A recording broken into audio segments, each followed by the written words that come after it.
Welcome to Above the Garage. Hi, friends. Welcome to our discussion of Season 1, Episode 3 of Cape Fear. Let's do our round of introductions and dive in. Hi, I'm Megan. Hi, I'm Rachel. Hi, I'm Aubrey. And I'm Kate. We get our first snapshot into Tom's present time career, his son so succinctly summarized as keeping the filthy rich people out of prison. The woman they're working with currently, apparently, allegedly, killed her husband and is also a sexist shrew, calling Lex a paralegal, presumably just for being a woman and not Tom. But his work is not so dissimilar to the Max Cady case, so I guess his life hasn't changed a whole lot, nigh these 17 years. Side note, I appreciated the business on the top and shorts on the bottom Zoom look that Tom was sporting. Yeah. As consistent Zoomers here, Yeah. I think we can all relate to that. I was in a board meeting once at the private equity firm I worked in, and our CEO was zooming in from his, I don't know what house, fifth house in Colorado. And the camera showed his whole body, so we could see that he's wearing gym shorts with a suit and whatever. And one of the really old men on the board finally said something halfway through the meeting, and he's like, you can see my leg." I'm mortified. It was so funny, but I'm also fairly confident someone probably got fired for that. Oh no. But it was just so funny because we sat through a half hour, 45 minutes of this meeting, just staring at him. Well, at least he had pants on, Yes. Hello. That would have been. Right. And it was 2000, I don't know, 5-ish. So this isn't like COVID where everyone's let go. It was so funny. Natalie calls Tom's attention to their yard. There are two people out by the pool that clearly do not belong out by the pool, so he abruptly hangs up on his client and hightails it straight to the gun safe to arm himself for this confrontation. This is America, after all. I kind of assumed it was going to be Anna's dad out there, but in fact it is a complete rando and his girlfriend, probably drunk, who insists they were invited here by Tom himself. Well, a Tom anyway. Plus nobody's using it, so what's the big deal? The rando keeps looking threateningly at Natalie, though, in the window, clearly trying to burrow further under Tom's skin, and it works, and Tom actually threatens to kill him. It is a stand-your-ground state and all, and they leave. He called him Tommy, I think. Yeah. I don't know, something about that felt even more arrogant to me. Just Yeah. It's like, Tommy.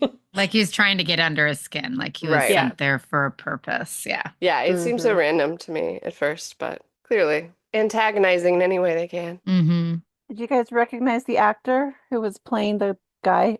Ethan Embry. He was kind of the sweet guy in That Thing You Do. No, I didn't recognize. And he's been in a lot of other things, but I looked him up because I couldn't place his name, but I recognized him. Yeah. Anna's getting a mirrored cell phone for Zach from her investigator, Ray Rollins, who is not on board with this plan, but gets it for her anyway.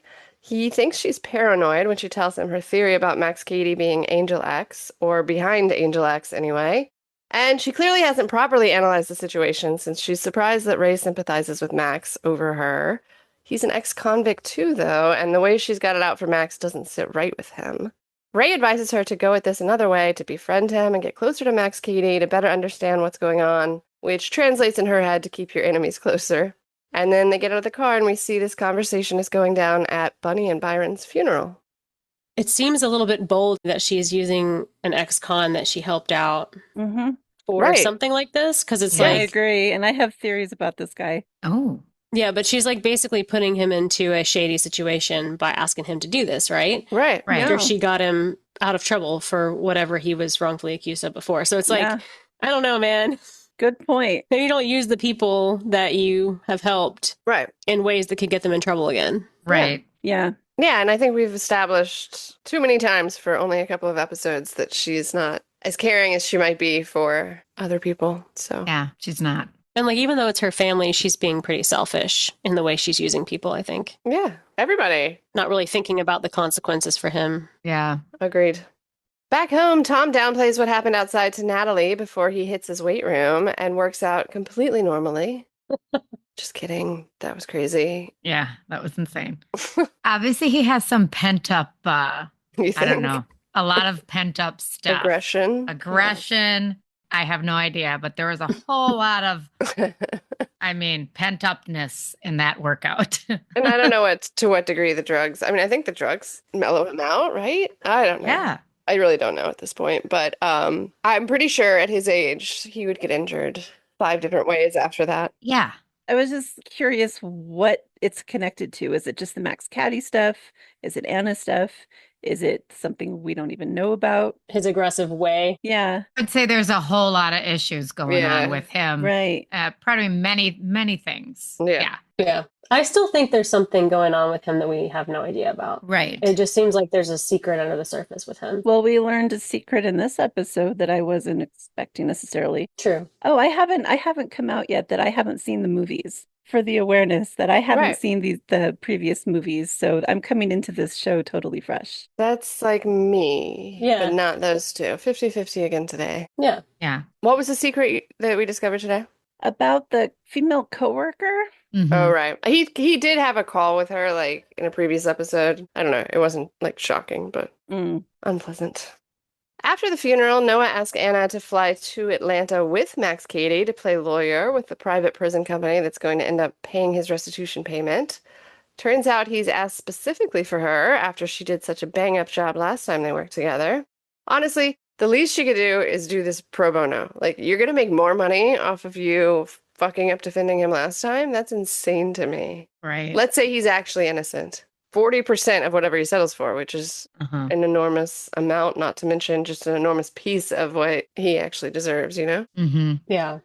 So the flying to Atlanta thing, I'm sure, is a reference to both of the movies as well, because both of them have a plot point where Sam Bowden is supposed to, because he's the lawyer in those movies, is supposed to fly to Atlanta. And it's a way that Max Cady gets him away from his family Mm-hmm. so that he can go after them. Yeah.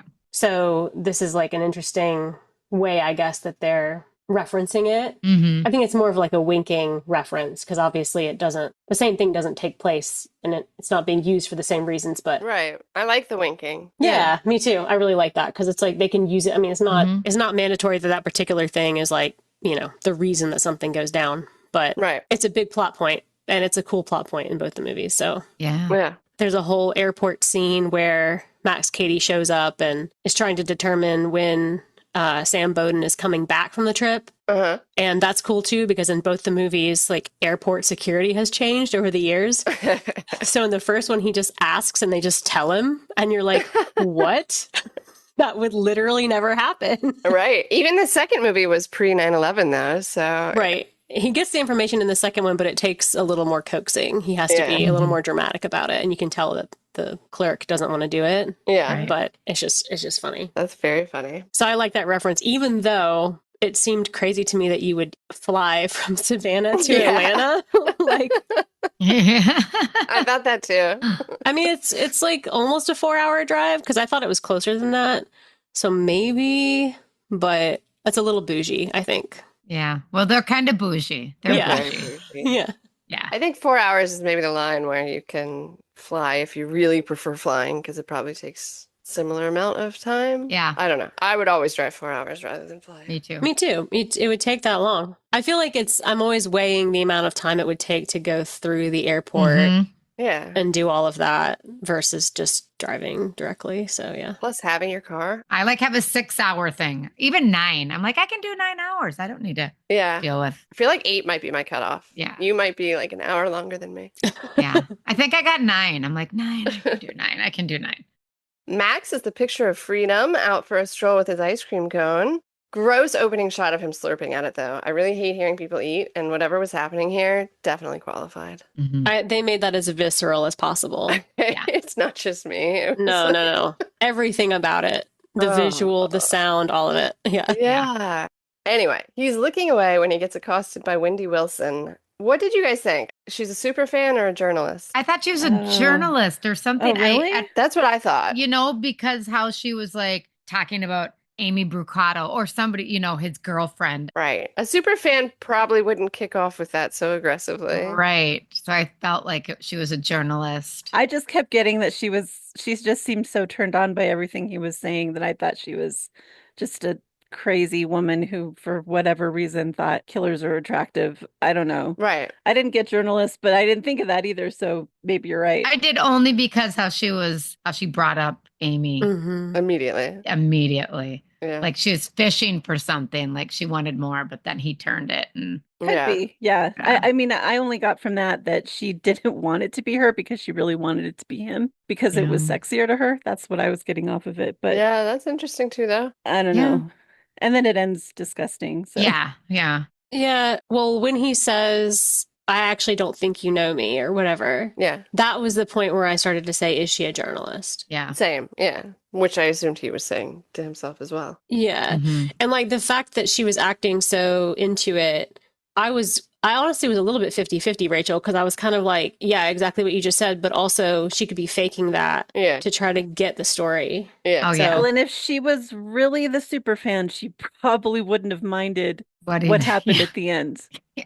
as much as she did where she recoiled Right. when he put the ice cream on her cheek and licked it off. Yeah. I thought she turned when he said choking, actually. Like, he didn't mind the hand on the neck Yeah. Mhm. and all of that. And then when he actually said choking, then she was like, no, no, no. Yeah. But I thought this was just like, even for him, like, he's pretty good at walking the line of, threatening people while sounding like maybe he's not, maybe he is, and doing it in public. But this was like really pushing it for in public. He was like Mhm. hmm grasping her really tightly, being super threatening, and then the ice cream cone. Well, and there was the couple that recoiled, like they recognized him, and right before this Wendy Wilson part, Yeah, yeah, they just yeah, knew. they're like Right. cuddling, like trying to get away quickly. Yeah. So if doing that in public, other people could have noticed that too, and I don't know, come to her. Yeah, I don't know. It's questionable. I don't know if it's Yeah. like a pattern where he's gonna get more aggressive Mhm. and be less careful, but I think it might just be a fluke. I also was thinking maybe because of what happens at the end of the episode, where he clearly has someone in some capacity that is stalking him or Yeah, intensely obsessed with him, true. that maybe this is a triggering thing for him Right. when somebody approaches him in this particular way. Mhm. And he might think she sent them also. Yeah, that's a good point. Or it just comes out of him because he's like, yeah, this is just a response to that type of behavior. Yes. Mhm. Yeah, trigger Mhm. and response, right? Javier Bardem's performance in this scene, Uh-huh. absolutely wild to me. I thought every single thing he did and said, and the way he was just like moving so fast to Yeah. like mouth the ice cream off of her. It was He's so good. it was so terrifying and incredible. Uh-huh. It was So creepy. Yeah. so bizarre in the best way. Yeah. Yeah. I was just talking to a friend about this show and how incredible he is specifically. I would watch it just to watch his performance. It's so good. It's so unpredictable. I put Max is creepy AF. So Max Yeah. is creepy. That's like I was That's like, literally what I put in my notes. I have Really? creepy AF as my Yeah. last bullet point. It's true. Hey, It's so see? right. Creepy AF is exactly my note. Mhm. Back at the Bowden house, Anna is setting her son up for further failure. She knocks on his door. He actually answers, and she seems to have no trouble at all lying to him convincingly as she hands him the mirrored phone. That she and his dad are giving Zach his phone back in a show of trust instead of the exact opposite reality.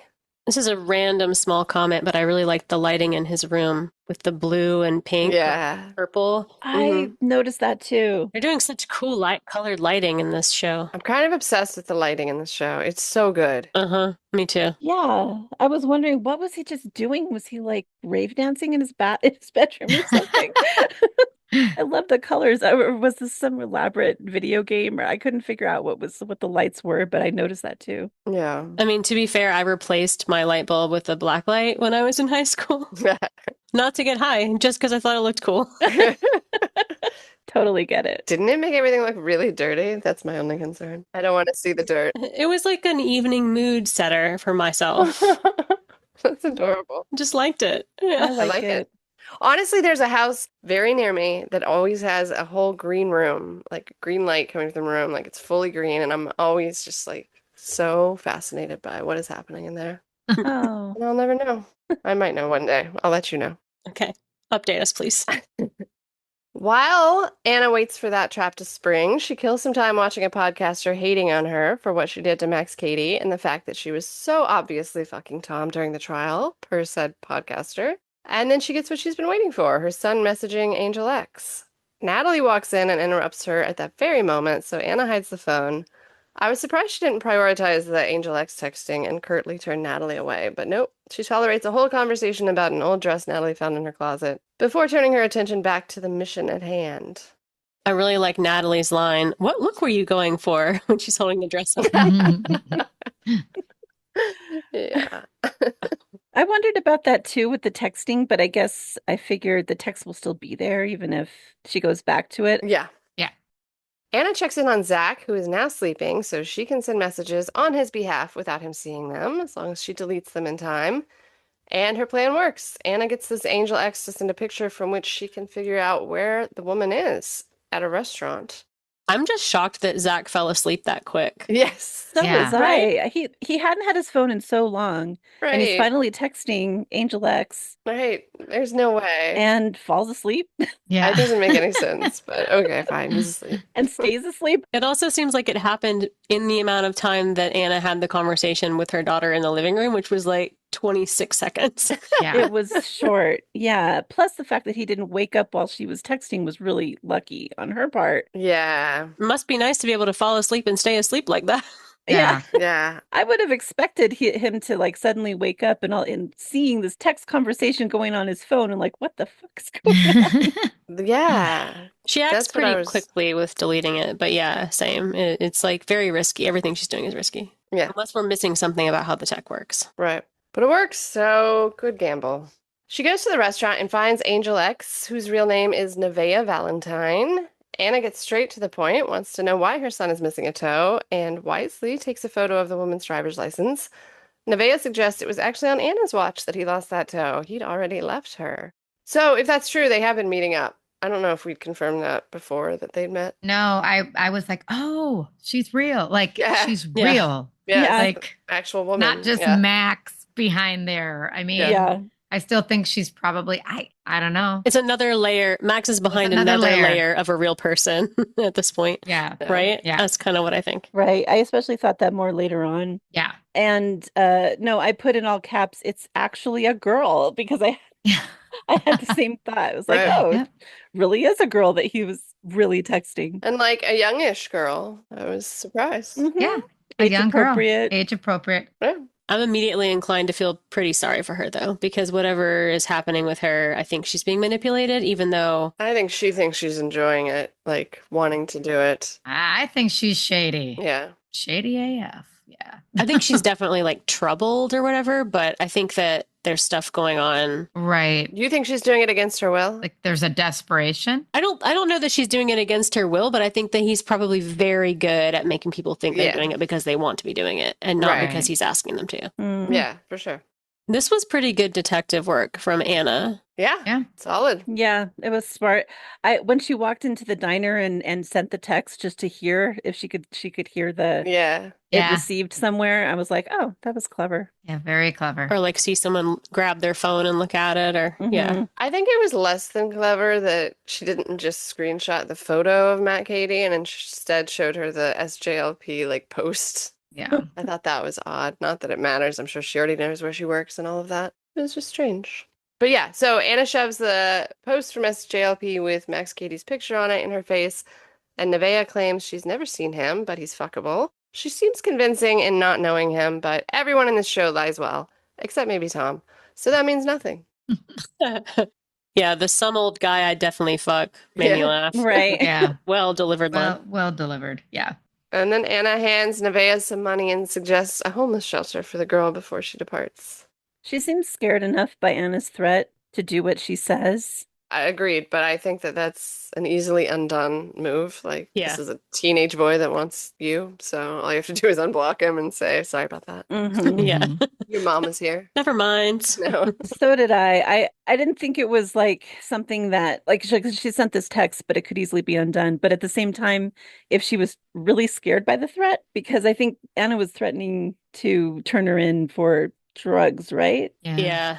If she was scared enough by that, she might stick with it because she moves on to the other kid. Yeah. So it's like because she can't target him anymore, she's targeting Natalie. Right. But I think if she was that scared of the mom that she wouldn't Target at target all. the other kid. Yeah. Right. True. Right.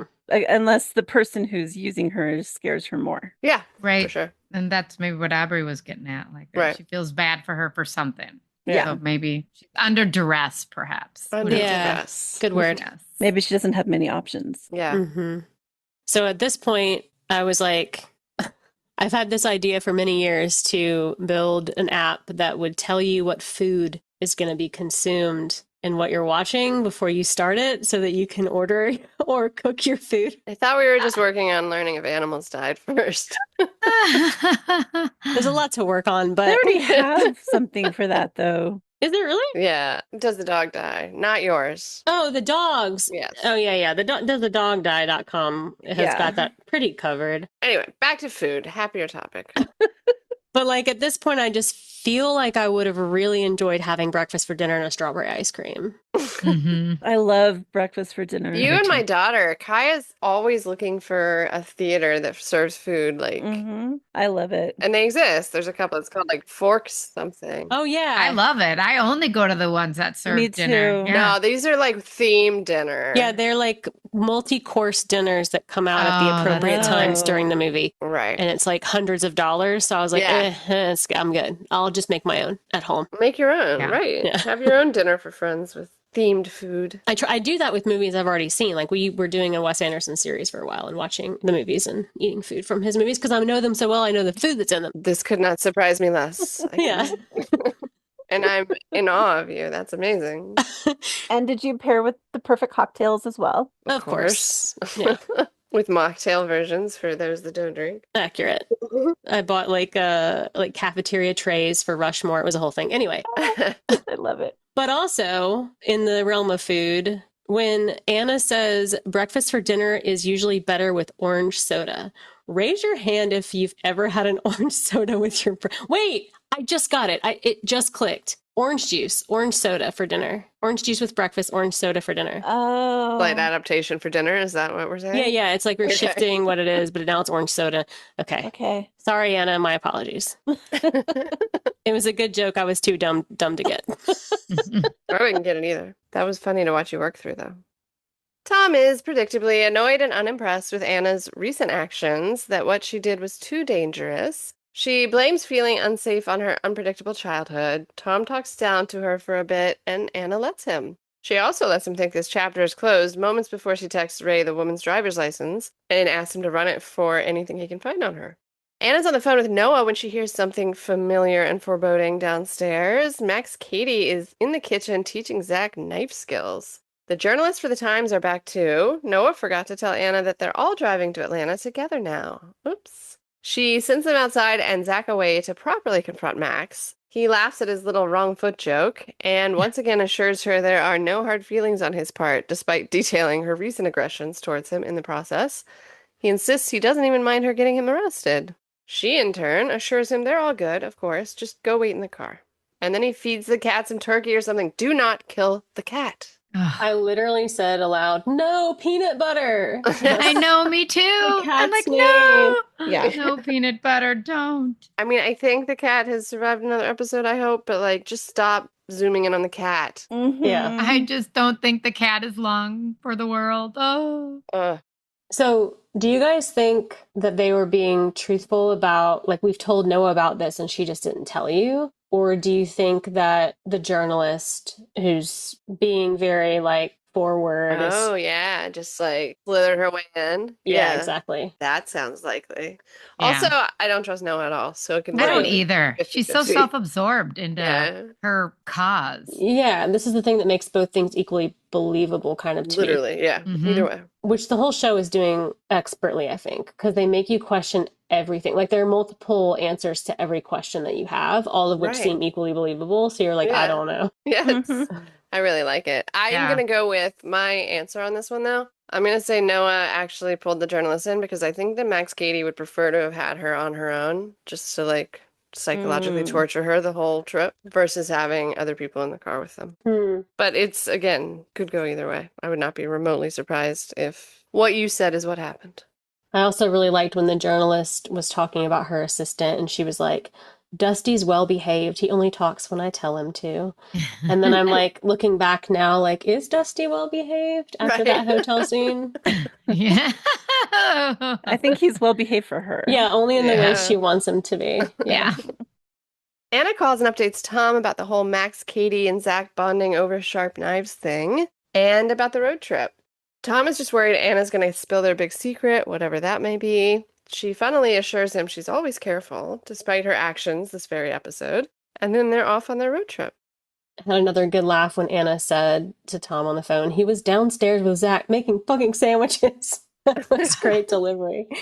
It's funny because it does not even remotely, It's diabolical behavior. Mm-hmm. it doesn't sound threatening at all, but Yeah, it's like that's the thing is that half the things he's doing, it's like he was making sandwiches Mhm. and it was terrifying. Slicing a tomato, using a knife. I promise you, it was scary. that is the brilliance of this man. I really like him. Well, not everything. Okay, most of what we're seeing him do is not as diabolical as like Anna, Tom are assuming he's doing all these things. He probably is. But when you see him engaging with them, it's in ways that just doesn't seem threatening, Yeah. Yeah. which lures you into a false sense of secure. Like I kept thinking in the first two episodes, I was like, well, there's Occam's razor, but there's also like the fact that it's the most obvious answer that he is behind everything. So wouldn't you think it's not that? Does that make any sense? Yeah. Like Yeah, yeah. because you're Yeah. automatically thinking he's responsible for everything. So Yeah. wouldn't it be a bigger twist for it not to be him? But most likely it is. I don't know. It's just that's why your brain keeps going in circles. Right. Right. And every time, like if I was in the situation and I had to describe any one of these scenes or most of these scenes to someone else, it sounds so innocuous. Yes. Absolutely. Like they're making sandwiches. Yeah. Yeah, so you can't really. Or he returns her purse. Like every single thing. He's Uh-huh. concealed in something that sounds innocuous. Mm-hmm. Mhm.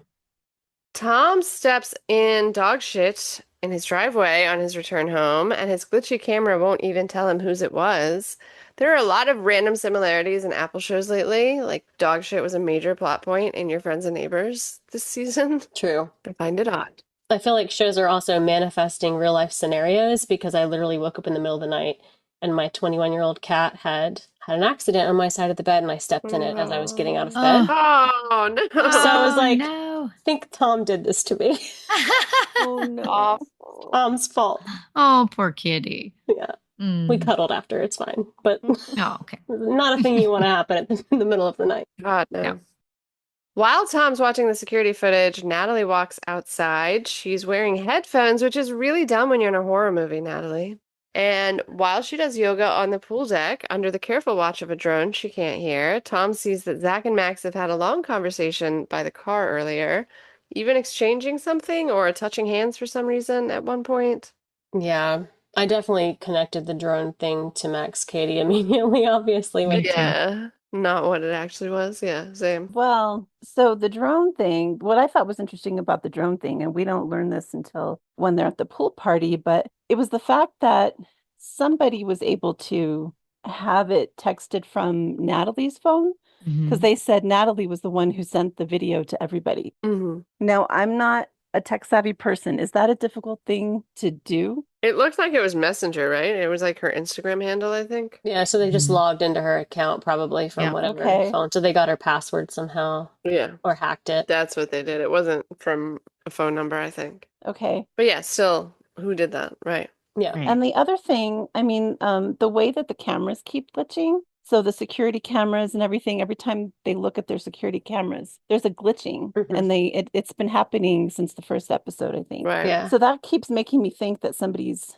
hacking into their security cameras. Yeah. So what I'm thinking, because I mean, Max Cady himself does not seem to be tech savvy, but that's where I started to think about her friend Ray, because Mm. obviously he is, and he spent time in prison. So I'm wondering if he and Max know each other that way. Mm.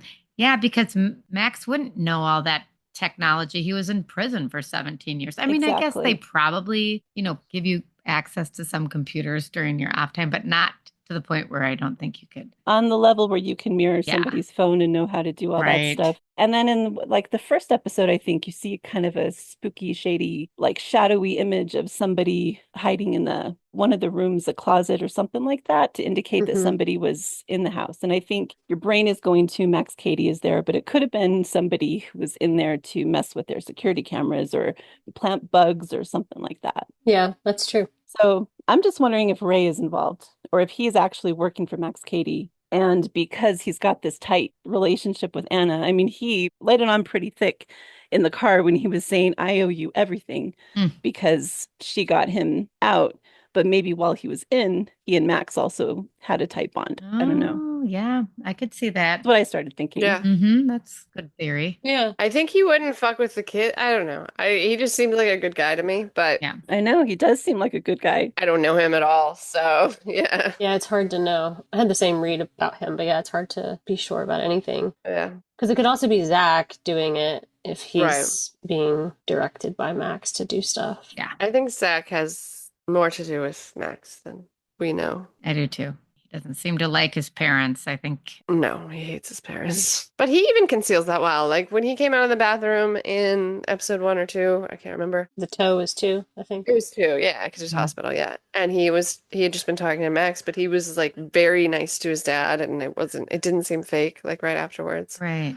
And I think he just said like, fuck my parents, or what did he say to him? Yeah, either fuck my parents or I fucking hate my parents or something. But like, Yes. Mhm. then it something. cuts away from the conversation and then outside. Right, so we missed. Yeah. Could So have like missed. what was said that made him change his Yeah. demeanor or something. I don't know. Yeah. And he seems to be fully like Zach seems to be fully buying that the social media hit campaign against his parents. He Yes. seems to kind of be digging it. Like 100%, yeah. he's like, yeah, they're bad. Like he's Mhm. is enjoying what's going on there. Right. And I'm Mhm. like, gosh, he wants to punish his parents. Yeah. And for what? We don't know. Maybe we'll find that out in the future. But Yeah. he has some deep hatred, it seems. Right.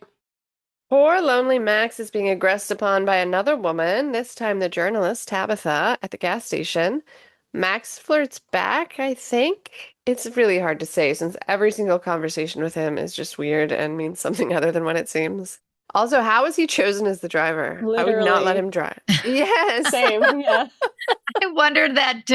I couldn't believe when he got in the driver's seat. I'm like, he's the driver? Question mark. What? I would never let that happen if I was Anna. Yeah. I don't even know if he has his license after 17 years in prison. He got out like a week ago. But I don't know. It was just so funny that, yeah. As they're pulling out of the gas station, he's fixated on a shitty station wagon watching them, and Anna notices. Anna, who clearly hates the journalists, finally successfully draws the line at them coming into the settlement meeting with her and Katie. He's offered $1.1 million, which Anna is not down with. She wants a public apology, an investigation into his attack, and an admission of negligence. And she uses the threat of the presence of the journalist downstairs to get what she wants.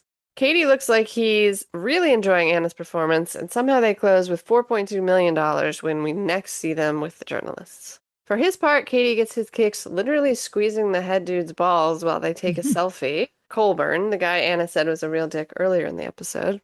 Another example of what you were saying before, though, like that's a pretty Increasingly bold public move. and bold, yes. Yeah. I'm impressed the guy didn't react more. Yeah. Yeah, he kept a pretty straight face during that. Yeah. Yeah, I just felt like that whole scene, they're just like two master manipulators. Yes, good call. I mean, I think Max is like, and he knows he's not really there for him. They're fucking Right. with each other. It's just a mind game. Mm-hmm. But he's gonna, the 4 point whatever million. I know. He Yeah. wasn't complaining later. Yeah, well, he's still like, he still was a little bit upset that Yeah. she gets a cut. Right. Whatever the number. The larger it is, the better for him. Yeah, but also for her.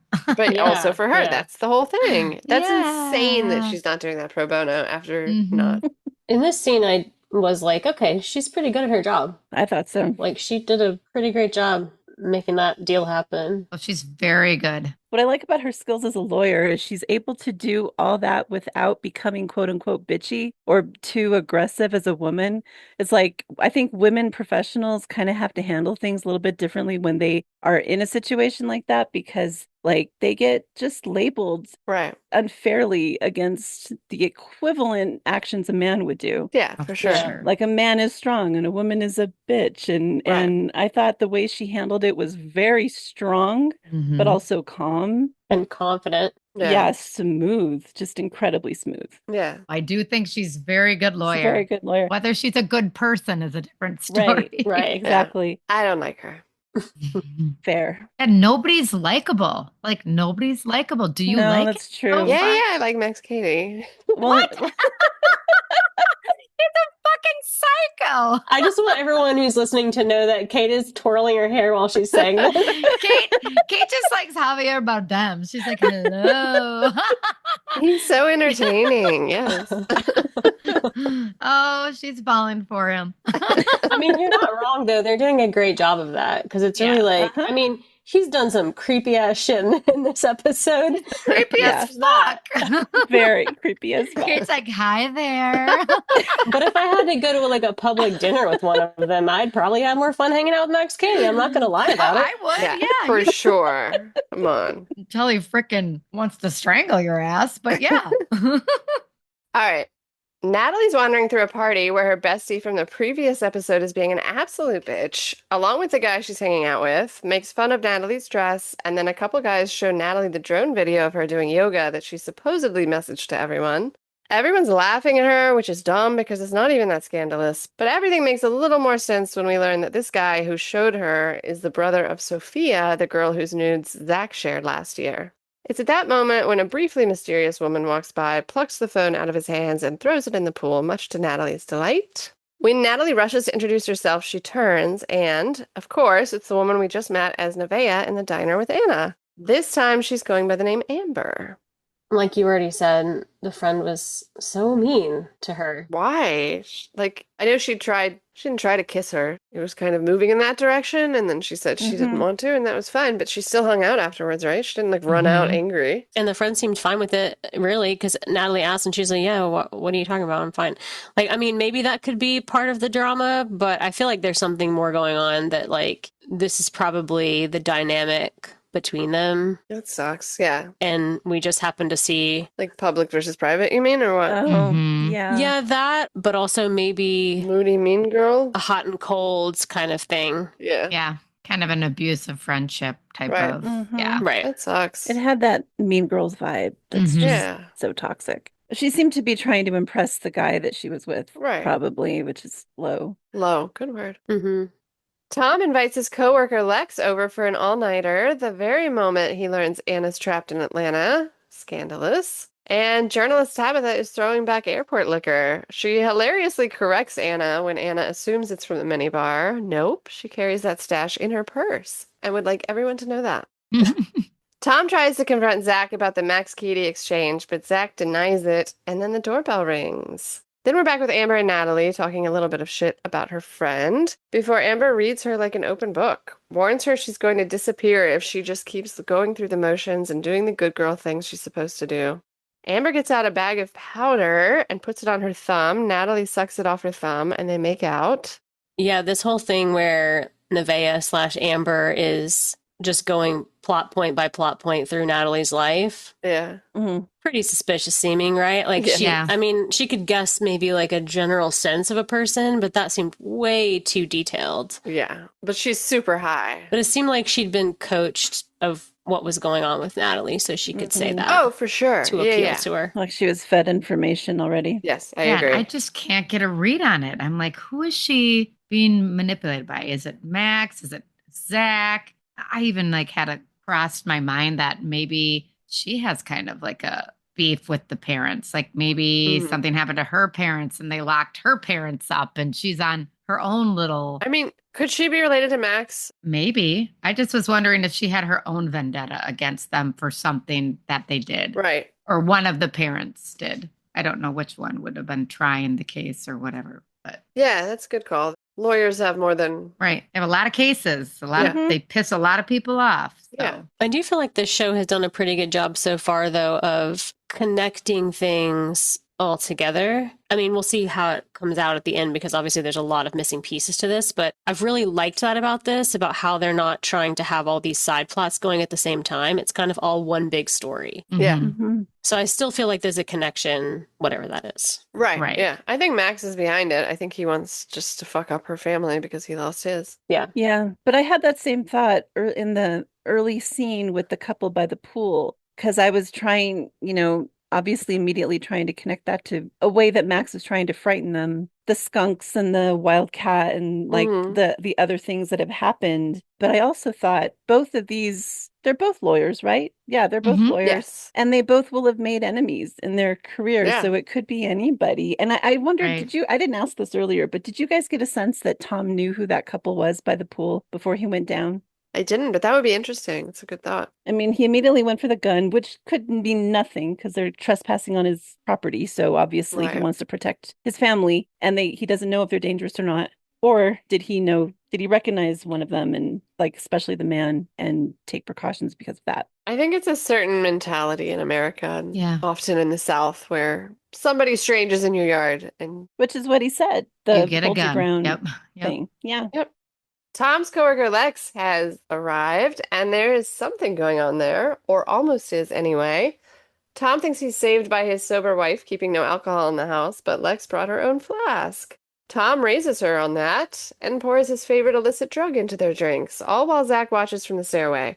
Ridiculous that he's having this conversation in their home with the door open. Yeah. Absolutely insane. So Mhm. ridiculous. And how they're sitting so close to each other too. Like Yeah. later scenes. It's like your kids are in the house. Ah, he already hated you. God. Yeah. Well, and Tom was talking like he wanted points or something when he was saying something almost happened, but it didn't really happen. And then later she's hanging all over him. He's letting her. Yeah. Yeah. She's obviously flirting. They're doing drugs together. I'm like, Right. what the hell are you talking about? She's like almost on his lap. She's so Oh, close to him on the couch. It's completely. like, that's not how you sit. He's got his arm around her or something. Yeah. Yeah. It's like all of this is bad. What are you talking about? I don't care if you're not sleeping together. This is not okay. No. Yeah. Well, and this entire plot line is actually another reference to the 91 movie because there's an affair, like adjacent situation happening where it's like almost an affair with a person that Sam Bowden is working with. Mhm. And they go and Mm. play a sport together Mhm. and they're just like hanging out and kind of talking about like, we're not doing anything, it's fine. Yeah. So again, another reference that I liked. Yeah. I like the wink. I liked your word Yeah. wink. The wink. Yeah, I like that. That it is a wink. And do you guys know the drug that he uses, the liquid Nope. dropper? We circled the concept of GHB, but we Yes. couldn't confirm anything. Yeah, unsure. Like an ecstasy type thing. Which you do with someone you're attracted to. Like again, that's not something you do in a platonic. Not if you're trying not to hook up. He seems to be dropping it all the time, though. Yeah. So would it Yeah. Any excuse. Right. He is using it as an excuse because he was talking about how there's no alcohol because Anna's sober. So this is obviously not something he can do with Anna. Yeah. So he does this with her, like, oh, this is an excuse because she's already bringing. I'm sorry, did she bring cocaine? Did she bring Something in a no, flask. A flask. She brought a Mhm. flask. Sorry. It was the Amber girl who brought the cocaine. Right. Or whatever that Getting was. all my drugs Gotta mixed keep our up. drugs Yes. straight here. There's Yeah. also airport liquor bottles, lots of Yeah, drugs yeah. and alcohol. Anna's leaving a message for Zach when there's urgent knocking at her door. It's the woman in the mask and the green coat that Max saw in the last episode. This time she's brought a dog collar too. Anna looks the wrong way out her door as the woman rounds the corner, and then she hears the distracting sounds of Tabitha getting railed. Not by Max Cady, as it turns out. He's merely a fellow spectator along with Anna. It made me think about the 90s. Ah, I didn't Version. even have Yeah. that. There was that, the scene I'm talking about. Yes. Like, yeah. I'm like, oh my gosh. Uh-oh. Right. Yeah. But then I'm like, oh, there he is. And then also Yeah. the flirty moment at the gas station. Right. Yeah. Exactly. I was kind of disappointed in him if he went with that low-hanging fruit. No offense, Tabitha. You're lovely. But not him, as it turns out. But I thought it was. She was having a great time. She really Oh, yeah. was. Sounded like I'm it. happy for her.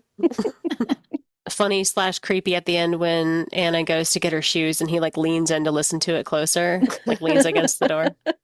While I'm waiting. Yeah. Just Get an earful. a little entertainment for the wait. Hold music. Anna and Max go to get coffee together, and Anna tells him about the woman. He writes it off as just another fan, even though he knows it wasn't. Katie compliments her lawyering today in that backwards way he does, then does a little division and points out his settlement isn't really all that much compared to what she makes, probably, is it? Bit of a broken record with this, but yet another reference to the movies, because there's a scene in both of them where they're talking about money and how it divides over the years, and the salary wouldn't equal like minimum wage and stuff. Ah, So that was, dialogue reference. another wink. But also, it's funny because in the first movie, he like sells a family estate and gets like, I want to say like $5,000 Yeah. for it. Because this Yeah. was the 60s, right? Yeah, and it's like, man, that's a large sum of money. We better investigate where he got that from. I think they even say that's like a year's wages or something. And I was like, first of all, crazy. Second of all, the fact that you could buy a house for a year's wages I know. in general Right. is crazy. Insane. Insane. Yeah. Yeah. Oh, Max dials in at this point. He's looking for a specific answer to a specific question, and this seems genuine, I think, unless he's already figured out the reason and he just wants her to admit it, just as likely. Either way, all those years ago when they just met and were working together to defend him, he knows she thought he was innocent at first until one day she looked at him differently. He wants to know what made that happen. She says some vague things until he reminds her of something she said the other day. It's never too late to fix what we broke. And then, though she never answers the exact question he asked, she admits if she were handling his case today, she wouldn't have advised him to take that deal. And he seems genuine, maybe, when he thanks her, but I doubt that's really all he's looking for. They both seemed kind of genuine here. Yeah. I felt that too. I've learned to question that, though, with them, For sure. Yeah. Definitely. but I hope it was. Yeah. And I agree. Like, I think when he asked that question to me, it read as like, I know the answer and I want you to admit it. Yeah. Right. Yeah. That's what I got. Like, tell me, because I know you know. Yeah. Tell me what changed Yep. your tone. Right. Mhm. Mhm. Is it the big secret that they're hiding? She and her husband? Mhm. We got to figure it out. Yeah. Right. That he maybe has uncovered and she doesn't know that he knows it or something. Yeah. Mhm. Hmm. I also thought it was interesting that she didn't seem at all scared during this having coffee with him. Like, I know when he first got out and the thing at the banquet was really unnerving, and she's seemed more on edge with him in other times, but she seemed really relaxed. Mm-hmm. Because I even wondered when he was suggesting that they go get coffee, I was like, oh, that's scary that she's going to be alone with him. But she didn't seem scared to me. No. But I've also been wondering about it because I think it's possible he's not guilty of what he was accused of, but at this point in time, because if he went to jail for something he didn't do and he's lost years of his life, he'd want payback. So even if he's not guilty of the original crime, he could still be guilty of revenge Yeah. or seeking revenge now. Yeah, right. Yeah. It just does seem like he wants payback for something that seems like I agree that he's done something, Yeah. if not murdered his wife, and he has probably murdered his wife, but he really seems to feel like he, Was wronged. yeah, and that's intriguing to me if he wasn't. I'm kind of wondering if she's also questioning his innocence, like Hmm. can't decide if she thinks he did it or not. And maybe the reason for that could be if the thing that she might be hiding with Tom is something that they did to make him appear more guilty, like planting evidence or Uh-huh. That's a good thought, yeah. convincing the jury somehow, or I don't know, just doing something to secure Right. his sentence. That's what I've been thinking too. Yeah. So if she knows that they did something like that, then if he really actually did kill his wife, then it's like, what would she believe? Because she doesn't Hmm. like if she framed him for something that he actually did, do you know what I mean? Or if she planted something into the case to get him convicted because she couldn't figure out if it was true or not. Right. And then it turns out to be true, she's not going to know that because she did that, you know? Hmm. So I don't know. Yeah, like maybe she even thought he was guilty for whatever reason and then did that. Yeah. Right. Mhm. So now her questioning it makes some sense because it's like, if she is, which I think it seems like she is to me, She is. it's like, well, if I did that, then he might really not have been guilty. Yeah, it seems like it has to be something like that, right? Their secret that Hmm. they can't let him know, etc. It's, yeah, I don't know. Yeah. So if he figured out that that's what they did, that could be the thing. that he's Yeah, pushing for. seeking revenge for, even if he actually did kill his wife. Because it's like, well, I would have gotten away with Right. it if you guys Right. didn't do what you did. Right. Mhm. Right. And it's still shady that she got with the prosecutor after they did a plea deal, even if he, like, she's supposed to defend him, Right. Mhm. you Mhm. know, regardless of whether he did it or not. So there is. Right. She's supposed to, even if he came out and said, I am guilty, Yeah, I did this, it's her job Mhm. to right. get him off. Yeah. I mean, Mhm.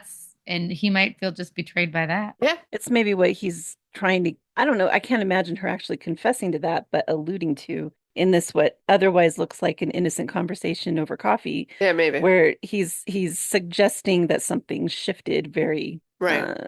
suddenly, like we were close and then all of a sudden something changed. What changed? Right. And I think that's what he's alluding to is they did something happened, and all of a sudden she's acting different towards him. Right. He's admitting as much as she's willing to by saying Mhm. that. Right. And that is what Tom just did not want her to do on this trip. Like, Yeah. say anything regarding that. So maybe Max is getting through to her. I don't know. Pulling them apart in some way. Yeah. Mhm. Lex and Tom are cuddling on the couch while he talks shit about marriage, prime conditions for an affair, minus the son upstairs, but obviously he doesn't care about that. Only Anna calls right as they start kissing and ruins the mood. She's coming home tonight. I don't know how I felt about Tom prior to this, Mm. but this was like, come on. Yeah. This is so boring and basic to me that he's like, especially like I said earlier, he was trying to get points in the fact that, oh, something almost happened, but it didn't happen. And I don't know what that means for him because on the couch here, she kisses him, and at first he doesn't kiss her back, then he does kiss her back, and they're full on making out. And it's like, is this what happened before? And is in your mind, Not cheating, because it is. are you Yeah. saying that because they didn't have sex that it didn't happen? It almost happened, but it didn't happen? Is this what we're talking about? Oh my God. I mean, And- he's guilty of at least the very least an emotional affair. yeah. You know, so he's just guilty. I mean, sitting that close on a couch too when your kids, I mean, she's basically leaning on him on his lap. She's all over don't- him and he's just Like, ooh. yeah, he's just fine. And he invited her over. I mean, he instigated the whole thing, Yes. He invited her over. Exactly. Yeah. knowing where it could possibly go and Mhm. Right. accepting that. Yeah. Yeah, Mhm. they have a history, obviously. And he's like, and wife's out of town. Yep. Yep. So want to come over. Natalie is super high. She's, of course, being encouraged by Amber to share her secrets and deepest thoughts, which she does. She tells Amber her parents don't see her, her mom only cares about work. She doesn't feel like she's really even in her life and family sometimes.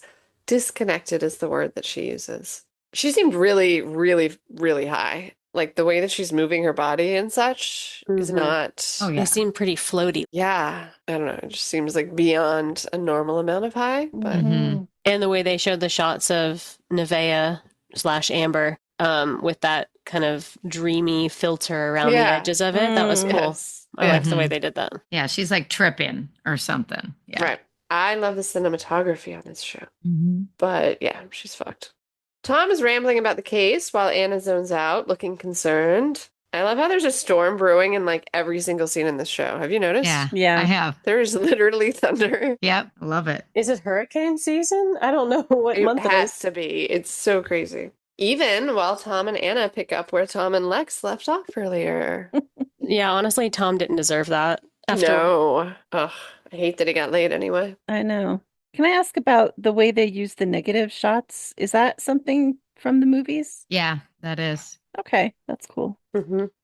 Max Cady's already living in his dream house, it seems, where he finds his door open, his dog coming in, and his TV on static. We finally get to see the face behind the mask. It's Juliette Lewis. So, not a figment of Cady's imagination, not his dead wife. Instead, it's a woman whose singing sets his head off like crazy. The collar makes more sense when you see this memory of child Max presumably locked inside a cage. And he puts an end to all of it by driving the fireplace poker through the TV repeatedly until the credits roll.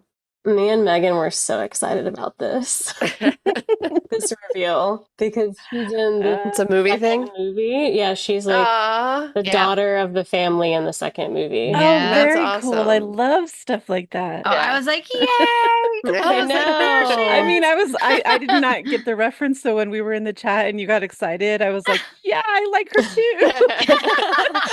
I'm like, I just love the gal so much. No, it's Great otherwise, but like, because she's the daughter in the second one. Yeah. Oh, that's awesome. That's cool. Yep. I love that. yeah, very cool. I mean, and I love her. I love her in Yellow Jackets. And Yeah. I'm very glad that they didn't make us wait to find out who it was until like the end of the season or something. Yeah. Right. Which obviously is probably because she's going to pop up a few times and it's Juliette Lewis. So like, let's take Let's advantage use of the her. fact that we Yes. have Yeah. her. Don't keep her masked. Yeah, but also like they didn't release anything about her being in this. It's not even on her IMDb up until this episode. Oh, really? Oh. So they wanted to keep it like cool. really locked down surprise that she was in it. well, which they is did a great. I was very like, cool. Yeah. I loved it. It was just perfect. Yeah. But now, what is she there for? Like, Exactly. like, who are you? Oh my God. His freak out was intense. Yes. Yes. The whole setting of this. The dog comes in, the door was left open. He goes out and he's looking outside. Then the static TV comes on in the background. And because she delivered him an envelope, which what I assume was a VHS tape, because it looked like one of those TV sets with the Yeah. VHS VCR in it. It was a combo because I sure am after one of those and it's real hard to find. And I was like, can I have yours? Can you ship it to me instead of, don't destroy it. Just send it to my address. Right? Take care of your problem for you, sir. Yeah. It seemed like a strange thing for him to already have. So I wondered if I don't think he did. that's what I was thinking. Right. I don't think the tape was in the envelope. I think the tape was in the TV already and the envelope had Okay. the dog collar on it in it. Okay. So I think that whoever delivered it, which I'm assuming was either her or a messenger for her, Yeah. left the whole setup Uh-huh. with the tape inside the TV. And it comes on at the right moment. I think he presses play or something. Doesn't he like press? Well, it could be because the static TV comes on behind him and surprises him. And he turns around. And then while this is going on and he's having his fit, I can't tell if it's the song or her singing or her, like what it is about this that's making him absolutely in pain. And then he opens the envelope with the collar Right. Yeah. and she's singing this song. And did you guys look up the song? Yeah, it's Butthole Surfers. Jingle of a dog's collar. Dog's collar. Yep. Deep cut because I never. And also her character, John kind of pointed this out, so props to John, but like her character in the 91 movie is very focused on like MTV and like it almost seems like she's playing the same character in an alternate universe like many years later. Do you know what I mean? Yeah. Mm, I thought that was cool. interesting. Any theories about this song? Mm-mm. Meaning of the song? Some traumatic connection they had with each other, I guess. That will. I listened to it a few times. I pulled it up on Spotify. The only thing I could think of is like if you're thinking of Jingle of a Dog's Collar and the lyric of what do they know about love? I was making a connection to S&M, like using the dog's collar and maybe Dom sub type situation Yeah. because that just it spoke to me as something like they don't understand what we have. They don't understand, what do they know about love? Mm-hmm. Yeah, well, whatever their connection is, there's clearly some like stalkery thing happening or. And it's mostly her, like whatever her interpretation is of what she thinks they have. Mm-hmm. I mean, first of all, I already think that maybe Amy Adams is his sister, but if not that, this could be like a sibling. Mm. Yeah. I have no idea. And that you guys mentioned the cage. Yeah. So it could be something connected to that more. Right, it would make Right. sense that he was thinking of that in that moment if like she was there when that was happening to Mhm. him. Connected to it somehow. Maybe she was like Hmm. instructed to cage him up or something. And it triggers trauma. Mm. Yeah, could be. Really great ending to the episode. I loved it. Yeah, Yeah. I loved it. I was, yay. All right, I guess that's a wrap on our discussion of season 1, episode 3 of Cape Fear. Come back next week for episode 4. Thanks for listening. Bye.